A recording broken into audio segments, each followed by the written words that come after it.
couple of weeks. She feeds her blind, naked chicks a rich, milk-like liquid. They grow rapidly.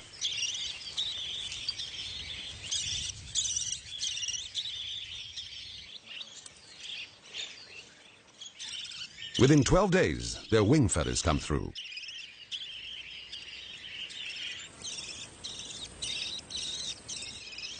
And after only 4 weeks, they're almost ready to leave the nest.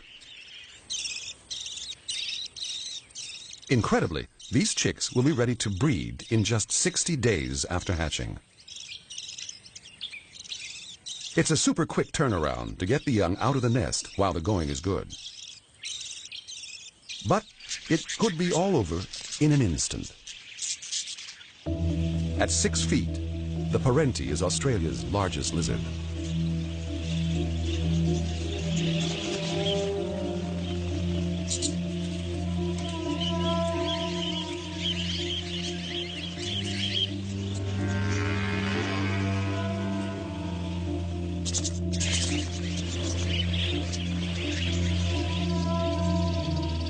A tireless predator, it covers great distances in search of food.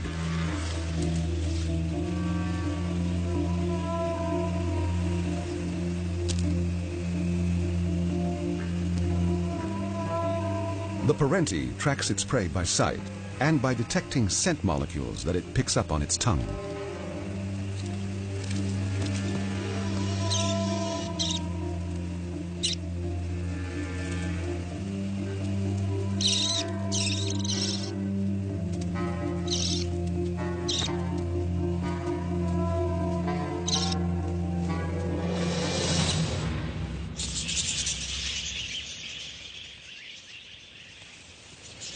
In the air, they're not nearly so vulnerable.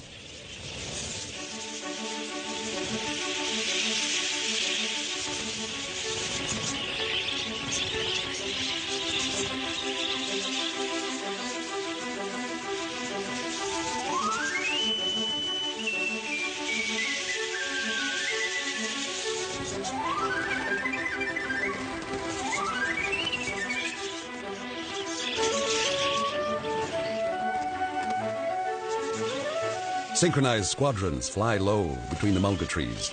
The colors on their backs camouflage them against the grasses.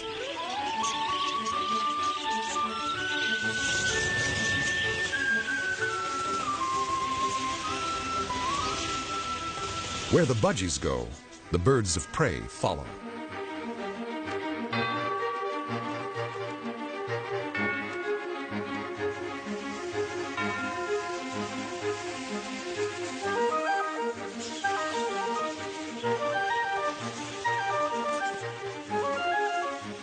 Kites, falcons, harrier hawks.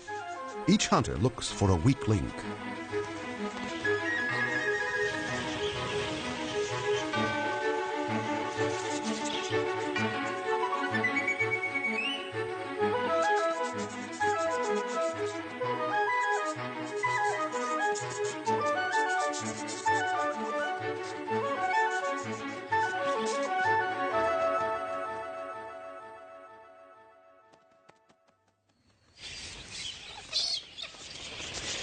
But it's not always life and death for Australia's parrots. Galahs seem to have plenty of time for clowning around.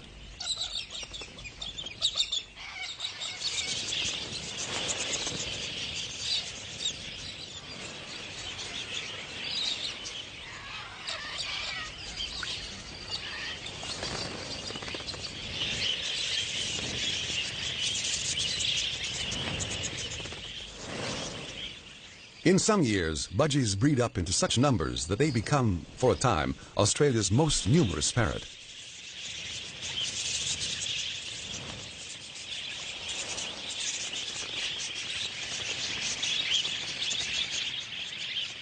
Accounts by the early settlers tell of flocks so big that they blackened the sky.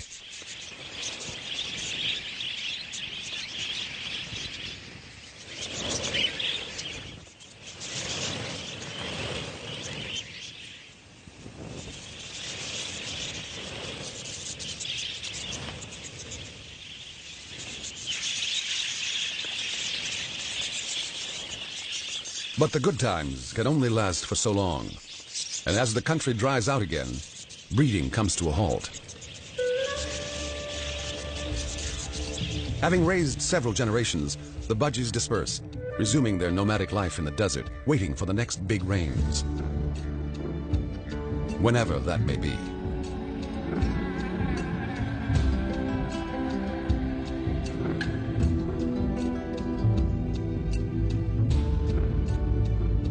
In contrast to the unpredictable droughts of the interior, the seasons along the southern edge of Australia are far more regular. In winter, Antarctic blasts of cold air bring snow to Australia's highest mountains.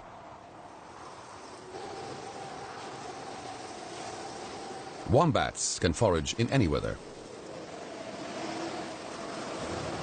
But it's not great weather for parrots. There is one that manages to survive above the snowline. Green rosellas fuel up on alpine berries against the winter blizzards.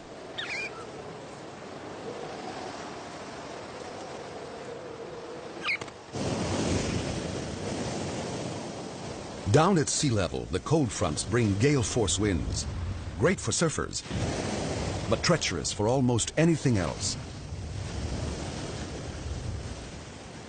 If you're a rock parrot, you must learn to like your plants heavily salted.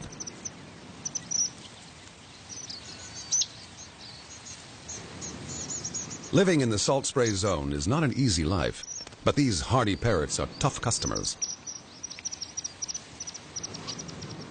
Things get a little easier in the nearby coastal heath. This environment is richer, attracting gang-gang cockatoos. Like most cockatoos, gang-gangs are left-footed, gripping onto their wind-blown perch with their right leg while holding the seed pod with their left.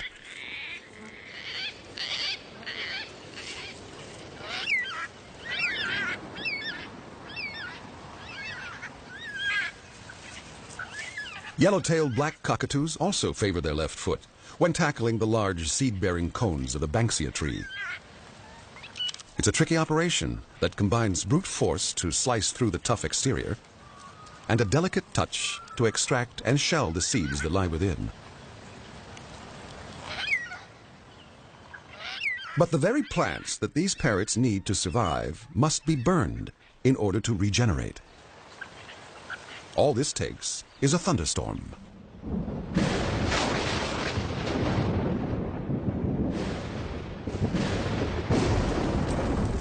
And the Australian bush burns astonishingly fiercely. Banksia fruits need intense heat to release their seeds. Hakea cones split. Gum nuts drop to the forest floor.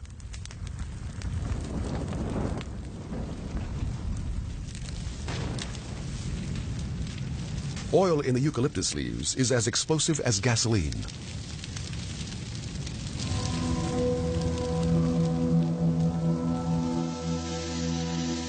No other continent burns so dramatically as Australia.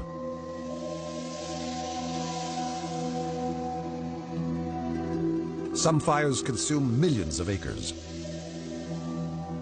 But within hours, currawongs are poking through the ashes. And crimson rosellas that survive the inferno are feasting on roasted eucalypt seeds.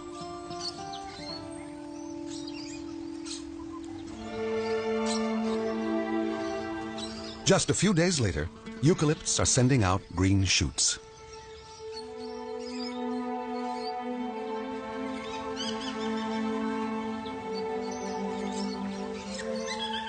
Within a few years, the forests recover.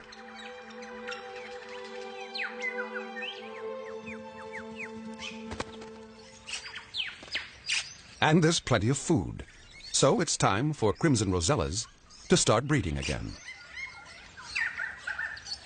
With their bright plumage, parrots seem to be screaming out to potential predators, "Free food, come and get it." But whether you're a budgie, an eclectus, a rosella, or just about any other parrot, you have to take colorful risks in the mating game.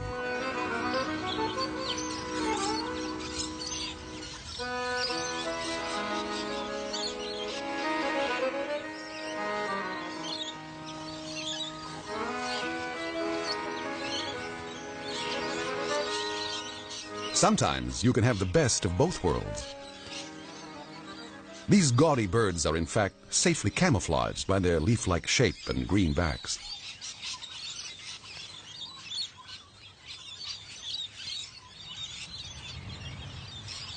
Although they haven't quite mastered a disguise for the Australian suburbs.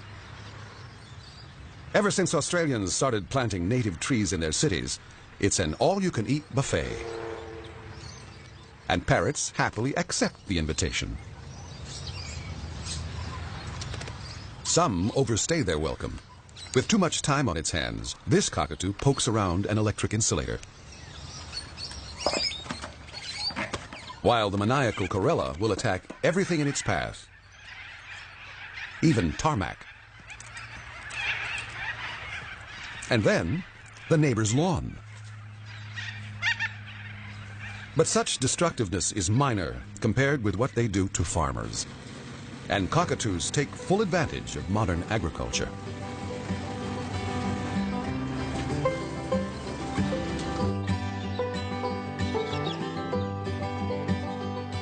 A generation ago, Lakeland was open to intensive farming. It was ideal country for maize and peanuts. And as the crops grew, the sulfur-crested cockatoos moved in.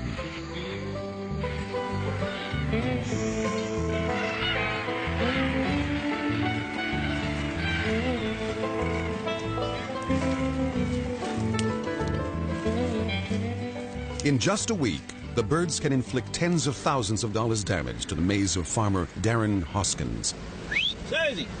The numbers have bred up over the years. Main reason for that is, it's in their natural habitat, they haven't got a good amount of food all year round. Where in the valley here in Lakeland, even in the driest part of the year in August, September when it's extremely dry, there's still crop residue on the ground and the birds have got to feed all year round. With that, they can continue to breed 12 months of the year, no problems at all. There's food and there's water here on hand, so they've got it laid on. I think it's terrific. When they're finished with the maize, the cockies head for the peanut fields, where they pick apart the hay bales.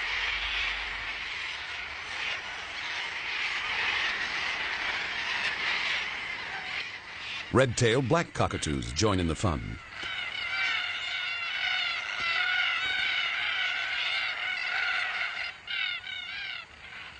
So how does the farmer try to control them?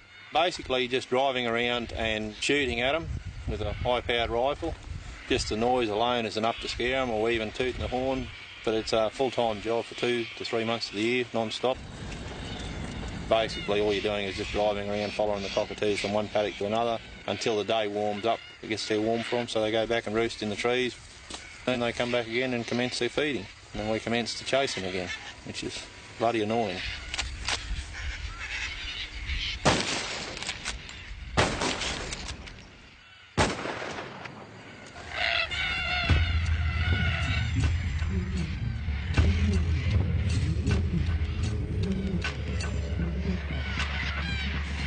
Farther south, in the wheat country, it's a different cockatoo, but it's the same story. In small doses, little corellas are a delightful and entertaining bird.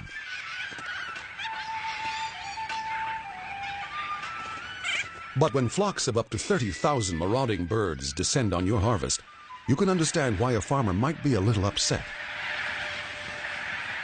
The grain is stored in giant bunkers and protected by thick canvas. But the canvas is no match for their sharp beaks.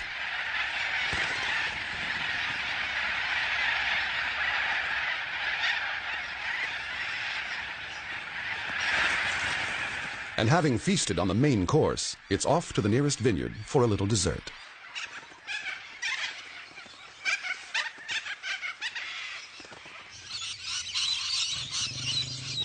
For lychee farmers, rainbow lorikeets are the enemy. The farmers spend every daylight hour patrolling their orchard to keep the birds at bay. Like children with cupcakes, they take a bite from each one, spoiling them for everybody else.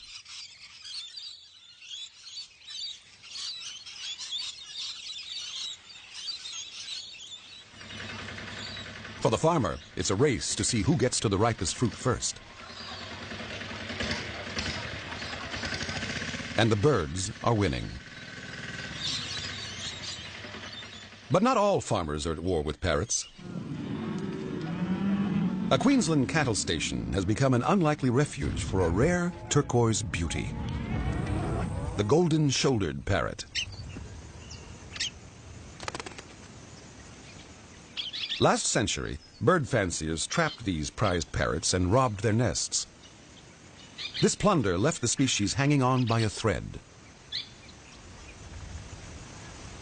To make matters worse, these picky parrots have very particular lifestyle requirements. For starters, a breeding couple needs an air-conditioned termite mound to burrow into and make a nest. They've made Sue Shepherd's cattle property home.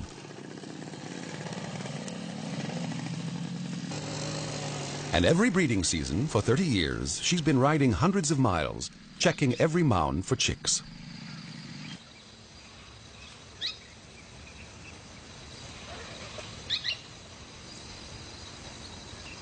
In half the occupied mounds, Sue has found the nest floor covered with a grub that is unique to the nests of golden-shouldered parrots. The grub belongs to a moth that synchronizes the hatching of her babies with that of the chicks. The grubs eat the chicks' poo, which seems to suit everyone.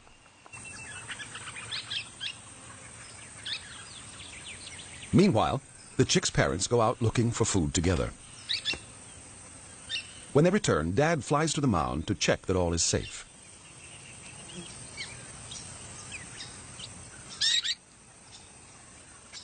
And to let the young ones know that it's mealtime. He stands guard while the female comes down to feed the chicks.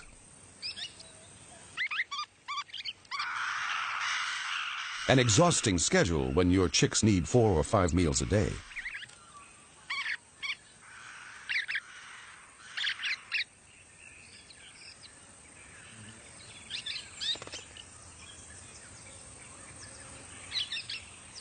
Dad's job is to coax the 5-week-old chicks out of their cozy nest and into the big bad world.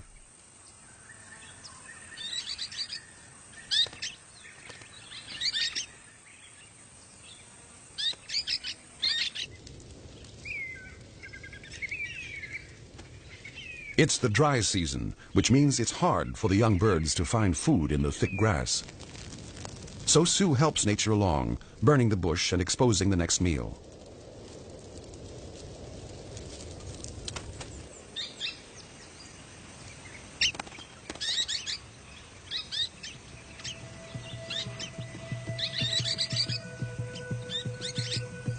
Sue's property is a haven for the golden-shouldered parrot, and her efforts may be the only thing standing between them and extinction.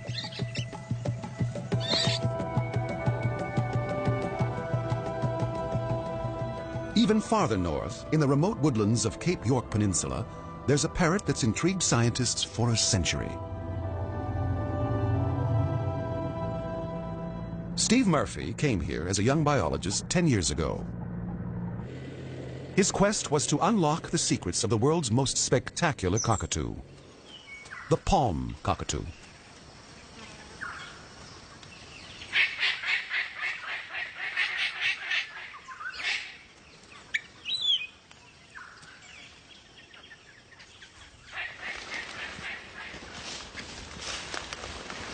Few people have ever seen this bird. Look here he comes. The palm cockatoo dates back tens of millions of years to when Australia was covered in rainforest. He's the granddaddy of them all. Little was known of this mysterious bird until Steve Murphy began his study. And the only way to find them in this rainforest is to mimic their calls.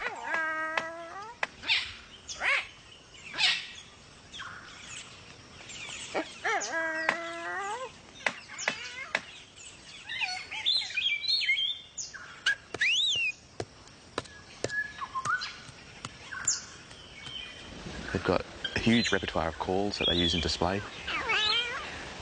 The hello call they make is part of the display. It seems to be made almost as if they're saying hello to their partner or their neighbouring cockatoos.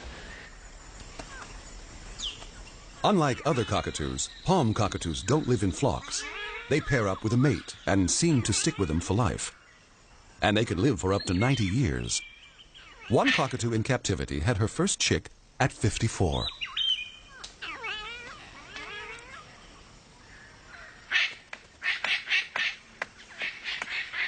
But to get the girl, the male must be a man of property, with a portfolio of good nesting hollows. And if he wants any chance of mating, she must be persuaded that he's strong enough to build her several magnificent nests. All the elements of a palm cockatoo display are designed to draw attention to that massive beak. The blushing of the cheek patch, the wing spreading, which makes them bigger. It's all designed to show other cockatoos that they're strong, and the pinnacle of their strength is in their beak. Essentially, he is trying to prove that he is a blue-chip investment, and that she can feel comfortable putting all her eggs in his basket.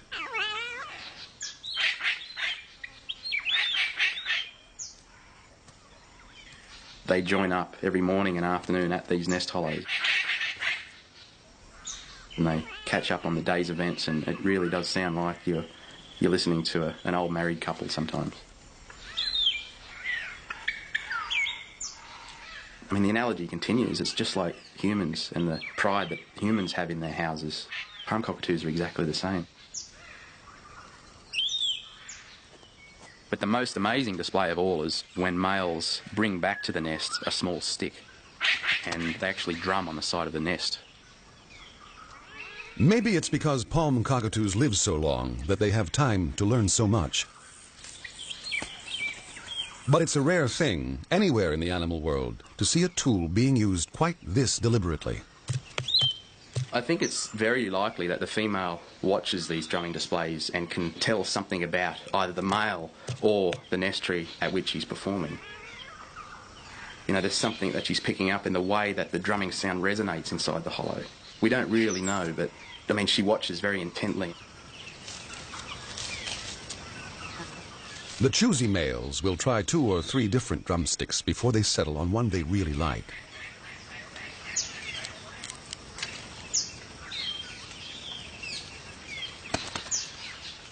When they actually perform the drumming display at the nest, it does seem to have a rhythm.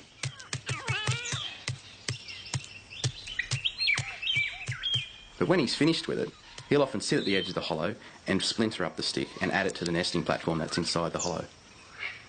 If the female is impressed, she will walk down and join him at the entrance of the nest to see if it's good enough to breed in. With the hollow approved, they can fly off to have a morning snack.